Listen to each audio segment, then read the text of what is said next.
புதுச்சேரி அரசு பள்ளி கல்வித்துறையின் மாநில பள்ளி விளையாட்டுப் போட்டிகள் காரைக்கால் மாவட்ட கல்வித்துறை சார்பில் நடத்தப்பட்டு அதன் பரிசளிப்பு விழா காரைக்கால் மாவட்டம் வ.உ.சி. புறவழி சாலையில் அமைந்துள்ள உள் விளையாட்டு அரங்கில் நடைபெற்றது.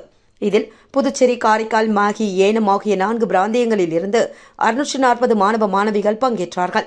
6 மற்றும் 7 ஆகிய 2 தினங்கள் நடத்தப்பட்ட இந்த போட்டிகளில் 17 மற்றும் 19 வயதுக்குரிய மாணவிகள் மட்டும் பங்கேற்ற வாலிபால் போட்டி மற்றும் 17 மற்றும் 19 வயதுக்குட்பட்ட மாணவ மாணவிகள் பங்கேற்ற பேட்மிண்டன் போட்டிகள், 14, 17, 19 வயதுக்குட்பட்ட மாணவ மாணவிகள் பங்கேற்ற டேபிள் டென்னிஸ் போட்டிகள், 19 வயதுக்குட்பட்ட மாணவர்கள் மற்றும் பங்கேற்ற பால் பேட்மிண்டன் போட்டி ஆகிய 4 போட்டிகள் நடத்தப்பட்டது.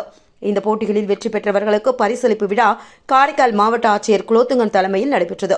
இதில் மேல்நிலை கல்வி துணை இயக்குநர் ராஜேஸ்வரி, முதன்மை கல்வி அதிகாரி விஜயமோகனா, உடற்கல்வி விரிவுரையாளர் வெங்கடேஷ் மற்றும் அனைத்து உடற்பயிற்சி ஆசிரியர்கள், மாணவ மாணவிகள் பங்கேற்றனர்.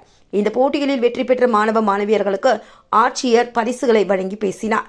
அப்பொழுது அவர், மாணவர்கள் படிப்பில் கவனம் செலுத்துவதை போன்று விளையாட்டிலும் கவனம் செலுத்த வேண்டும் என்றும், படிப்பு, விளையாட்டு ஆகியவற்றில் சேர்ந்து கவனம் செலுத்தினால்தான் அவர்களுக்கு நல்ல எதிர்காலம் உருவாகும் என்றும், சிறந்த குடிமகனாக ஆவதற்கு வாய்ப்பாக அமையும் என்றும் தெரிவித்தார்.